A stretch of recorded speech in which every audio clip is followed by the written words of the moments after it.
तो जब आप पहली बार मिले तो क्या दिमाग में चल रहा था? या जब मौका मिला कि आपको केजीएस में मौका मिल रहा है तो उस समय आपके दिमाग में क्या चल रहा था?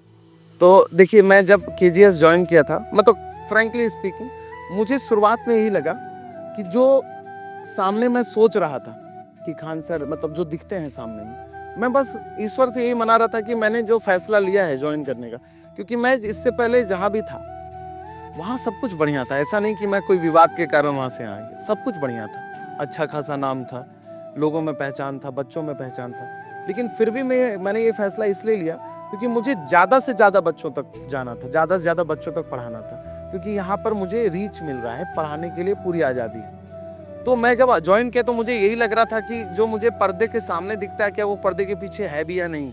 और मैं बहुत मतलब खुश हूँ इस बात को बताते हुए कि पहली मीटिंग में मुझे एहसास हुआ और बड़ा मतलब अच्छा लगा सुनकर कि जैसे सर सामने है वैसे ही पीछे भी।